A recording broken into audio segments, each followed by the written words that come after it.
a matéria do... Mitos e verdades. Oferecimento. Cassemi, sempre à frente, cuidando de você. Pessoal, olha que imagem linda, ó. É nessa época de secura que algumas regiões do Brasil aparecem afloradas nos ipês. Olha que imagem espetacular, né? E com essa imagem, a natureza acaba dando uma cor bem especial. Aqui em Campo Grande, o ipê amarelo está carregado de flores, espalhando muita beleza. E a partir de agora, nosso assunto, né, são doenças relacionadas com a chegada da primavera. Vamos ver a reportagem do William Franco? Põe na quadrada. De longe, ele se destaca em meio ao céu cinzento da capital de Mato Grosso do Sul. Os ipês amarelos estão espalhados por Campo Grande, que há meses sofre com a falta de chuva. A copa dessa árvore, típica do Cerrado brasileiro, aproveita o calorão e a baixa umidade do ar para se revestir de beleza. Parecem até buquês em tom de amarelo-ouro. E encantam a todos. Nós estamos num período muito seco, né? Não está nada bonito, muita fumaça e uma coisa linda dessa, né? A gente passa, queimada, tá terrível, né? Ar ruim, mas quando você passa e olha assim, ainda dá esperança de que as coisas possam melhorar. Encontrar uma árvore linda como essa é até um presente em meio a essa secura que castiga os moradores aqui de Campo Grande. É nessa época de clima seco que o ipê está na sua melhor fase. Mas essa é uma imagem que precisa ser apreciada agora, porque a florada é rápida. Dura em média 7 dias. Para as árvores ficarem assim, carregadas de cores vibrantes, elas precisam abrir mão das folhas e concentrar toda a energia na florada. Os especialistas em botânica explicam que o ipê tem outros benefícios importantes, que vão muito além da beleza. Ele vem oferecer recursos que são bastante escassos nessa época, com essa florada, suprindo as necessidades de alimentação de uma gama muito grande de animais, como, por exemplo, as abelhas, beija-flores, papagaios e mesmo mamíferos. André é quase um caçador de ipês. Nessa época do ano, ele sai em busca da melhor imagem da florada. Posta as fotos na internet e compartilha as belezas do Cerrado brasileiro com o mundo todo. Mas como a florada é ligeira, ele também precisa ser ágil. Às vezes você vê um ipê super assim, cheio, se você vacila você perde a foto. Mas aí que tá, você tem que ter paciência. E aí no próximo ano você fotografa. Bom, pessoal, a partir de agora o WhatsApp na tela aí, Lacraia. Coloca o WhatsApp para o pessoal perguntar quais são as doenças que surgem com a chegada da primavera, viu? Olha, os meteorologistas alertam para as mudanças bruscas de temperatura. Uma hora tá quente, outra hora tá frio e assim, né? Não há saúde que aguente, né? Por isso, a gente trouxe aqui o médico otorrinolaringologista, Dr. Gustavo Henrique Zangirolami. Acertei o nome, doutor? Perfeito. Olha, ele que é lá da Cassemes para ajudar a entender, né, melhor a forma de lidar com esse tempo bipolar. Doutor, primeiro, boa noite. Seja bem-vindo ao Cidade Alerta Mato Grosso do Sul. Primavera é um tempo bipolar mesmo? O senhor que é otorrino, é isso? É um tempo bipolar. Na verdade, o problema da primavera, esse choque da climatologia e principalmente o que a gente tem vivido, né? Nós passamos um inverno muito seco, né? Terrível, então uma umidade baixa, extrema. Em alguns momentos nós passamos bastante por isso. E essa chegada da primavera é impactante para as vias aéreas superiores, para as vias aéreas inferiores, né?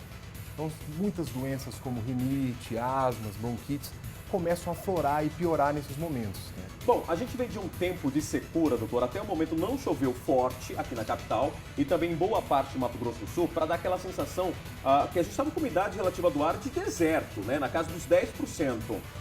O que o senhor indica para a gente poder se prevenir nesse período? Na verdade isso é importante porque essa umidade relativa abaixo de 30%, 15% é um nível crítico já da Organização Mundial de Saúde. Então, as pessoas em geral, o ideal é que elas tomem bastante água, hidrate mesmo, hidrate a faringe, hidrate as cordas vocais, use soro fisiológico nasal bastante nas fossas nasais para que fique hidratado, né? Evite locais com muita poeira, evite o uso excessivo de ar-condicionado, apesar do calor intenso, que o ar-condicionado acaba ressecando as fossas nasais e você não tem uma boa drenagem do muco. Esse muco fica represado nas vias aéreas superiores e inferiores, no nariz, nos brônquios, bronquíolos, enfim, e você não consegue depurar. Então, esse é o grande problema, né? Do uso intenso do ar-condicionado, locais com muita poeira, baixa umidade relativa do ar. Bom, vamos lá, pessoal. Pergunta aí, 6794242097. Vai mandando tua pergunta a partir de agora. 6794242097. Doutor, para quem trabalha com a voz, quais são as indicações e se eles sofrem mais, né, nesse período? Porque, por exemplo, o apresentador aqui fala 4h30 por dia.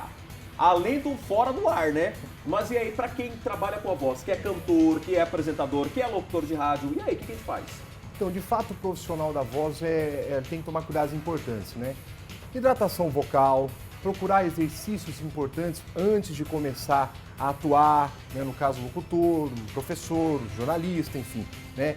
Evitar ficar muito tempo no ar-condicionado, como eu disse, porque ele resseca a corda vocal. Nesse período de primavera, ar-condicionado é vilão, doutor? Ele é vilão. Ele sempre é vilão, porque o ar-condicionado ele tem uma capacidade de ressecar as vias aéreas superiores e inferiores, as narinas, e você não tem uma fluidificação correta do muco nessa região. Então, se você estiver num ambiente com ar-condicionado, o ideal é que você use um umidificador junto, para que você umidifique esse ambiente que já está ressecado pelo uso do ar-condicionado. Bom, 6794242097. Bom, ar-condicionado o senhor acabou de responder, que é um vilão. Umidificador, é mito ou é verdade? Dá para usar nesse período? O umidificador é verdade, né? Com certeza o umidificador ele é positivo, porque como o próprio nome diz, ele acaba umidificando toda a região que você está, né? Então, na baixa umidade, obviamente é interessante que você use ele nos quartos, nas salas, no ambiente de trabalho, né? Obviamente, se a umidade estiver muito acima, o ideal, não precisa utilizá-lo, mas nesse momento que a gente tem vivido, como disse, nós tivemos alguns momentos que se equiparava ao deserto do Saara, né, o Mato Grosso do Sul, então é muito importante o uso do umidificador de ar, com certeza. Tem mais perguntas aqui, 6794242097, na questão da alimentação, doutor, na primavera. Alimentação é importante porque você deve evitar alimentos muito quentes. Os alimentos muito quentes, eles acabam ressecando a região da laringe, as cordas vocais. O café, por exemplo, Café é um vilão. O café sendo muito quente, um vilão, porque ele resseca mais a região, né? Então, tomar bastante água.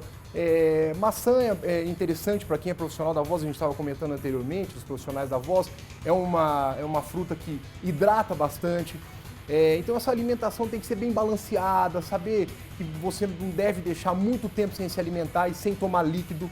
Então é importantíssimo o uso de líquido e uma alimentação bem balanceada. Tem uma regra para beber a quantidade de água certa? Porque a história é da urina, né? Quanto mais a urina tá escura, menos eu estou hidratado. É mito ou é verdade isso? Isso é verdade. Na verdade, nem sempre ela pode estar escura e significar desidratação, mas na maioria dos casos sim. Então é ideal que você tome uma quantidade de 1 litro, 2 litros de água por dia no adulto, né? Então é importante porque você, além de você hidratar a região das vias aéreas, da orofaringe, você está hidratando o organismo como um todo, né? Então isso é importante. Bom, doutor, é verdade que é normal, né, haver sangramento das narinas nessa época? Muito comum.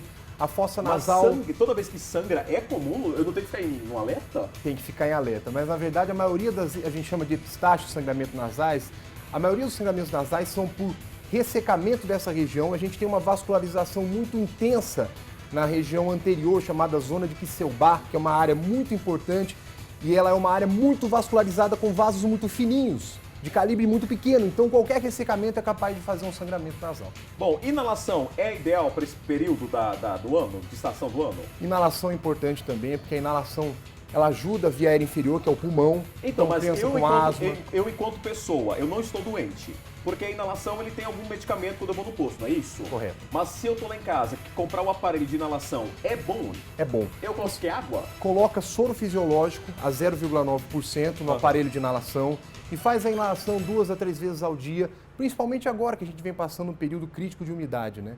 Muito baixa umidade está excessiva, então é interessante que faça inalação também, 2 a 3 vezes ao dia, principalmente nas faixas etárias de crianças e idosos, que são os extremos, né? Elas que sofrem mais, inclusive, nesses períodos de baixa umidade. Bom, doutor, obrigado aí, Foi um prazer, muito didático. muito O senhor falou que há obrigado. 2 anos o senhor participou do Cidade Alerta, onde?